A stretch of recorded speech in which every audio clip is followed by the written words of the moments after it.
welcome cure. What's that? A full day at school. You're fine. Aw, phooey.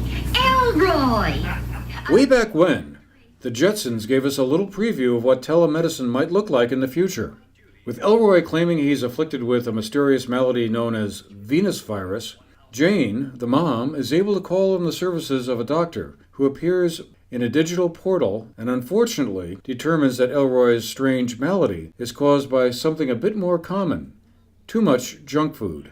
Telemedicine, the marriage of digital technology and communications tools with doctors, nurses, and healthcare specialists at the patient's bedside, has already arrived at the Southwestern Vermont Medical Center in Bennington through its partnership with Dartmouth-Hitchcock, and more is on the way. At a presentation made Monday, August 7th at the Hunter Seminar Room at Burn Burton Academy, as part of a series of talks hosted by the Green Mountain Academy of Lifelong Learning, Dr. Trey Dobson and Dr. Kevin Curtis broke down what the new services have to offer both patients and medical staff. SVMC began offering the first of its telemedical services, teleneurology, back in April. The service is expected to increase the speed of care for patients experiencing neurological problems, such as stroke. Without its own neurologist available 24/7, the hospital staff can now access a board-certified neurologist when the need arises. Tele-emergency services were added in May. This service allows the doctors and nurses directly treating the patients to have the backup assistance on call at all times for second opinions and support services that might otherwise take away from their time directly treating the patients under their care in emergency situations, when time may be critical to a patient's health status. A third telemedical service for the ICU or intensive care unit is expected to launch this fall.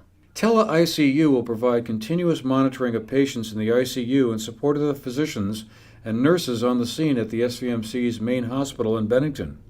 This will allow patients who might have had to have been transferred to other larger hospitals, which offer more services, to stay at the local hospital, closer to family and friends. In an earlier interview conducted in July, Dr. Dobson described each of the three services in detail. Well, telemedicine, I could talk for an hour on this, has been around for a long time. Even my dad, who's a physician, would do telemedicine by calling up people on the telephone and getting, consultative advice, or the patients doing it.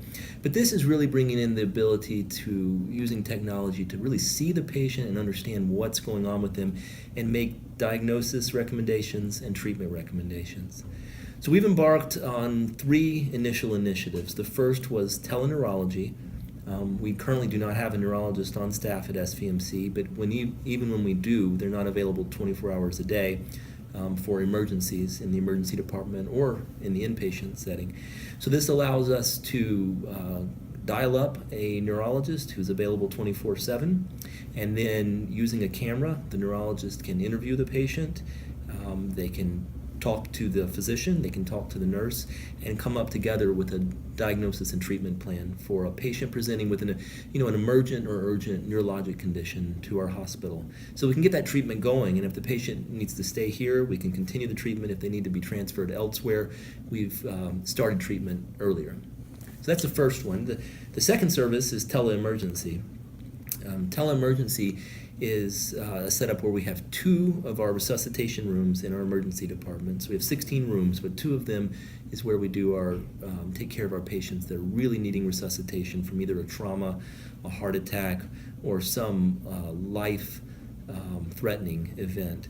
And by using the teleemergency, we connect with Dartmouth-Hitchcock or Avera Health in South Dakota and have an emergency physician and emergency nurse on the other end of the television, of the monitor. And so we work collaboratively to take care of our sickest patients.